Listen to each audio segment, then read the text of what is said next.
निकी, कोणाचा बाप आला तरी मी ऐकणार नाही. अशा प्रकारची जी दादागिरी आहे ना, मी इथे खपून नाही घेणार. इथून पुढे संपूर्ण सीझन भर तुम्ही कधीही कॅप्टन होणार नाही. रिॲक्शन चांगली आहे निकी, आणखी एकदा द्या, कारण आणखी एक शिक्षा मी तुम्हाला देतो.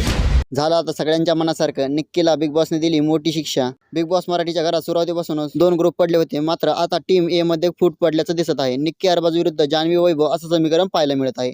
निक्की बिग बॉसच्या घरात काम करत नसल्यामुळे घरातील सर्व सदस्य तिच्यावर संतापल्याचं पाहायला मिळत आहे. यावरून निक्की आणि जान्हवीचे खटके उडतानाही दिसत आहेत. एकीकडे निक्की घरातील काम करण्यास तयार नसल्याचं दिसत असताना, तर दुसरीकडे बिग बॉसने जान्हवीला आदेश देत तिच्यासाठी चहा बनवण्यास सांगितला. यावरून चांगलीच नेटकरी संतापले आहेत. एका नेटकऱ्याने कमेंटमध्ये लिहिले, बाई हा काय प्रकार. बिग बॉसचा निक्की पुढे लाळ गप्पा गळतोय. बिग बॉस निक्कीचा गुलाम, प्रेक्षकांना हलक्यात घेऊ नका. दुसऱ्याने लिहिलंय, चहा बनवा हे सांगता मग ड्युटी करत नाही तेव्हा काही नाही का बोलत.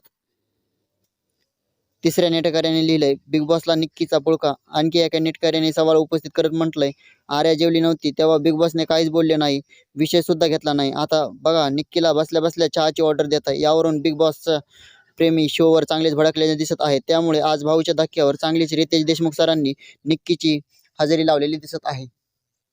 आता बिग बॉसमध्ये यापुढे निक्की कॅप्टन होणार नाही व तिला इम्युनिटीही मिळणार नाही.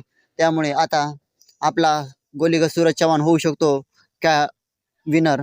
त्यामुळे आपल्या चॅनलला अजून तुम्ही सबस्क्राईब केलं नसेल तर लगेच सबस्क्राईब करा व असेच नवीन नवीन व्हिडिओ पाहण्यासाठी बेल आयकॉनला क्लिक करून लाईक शेअर नक्की करा.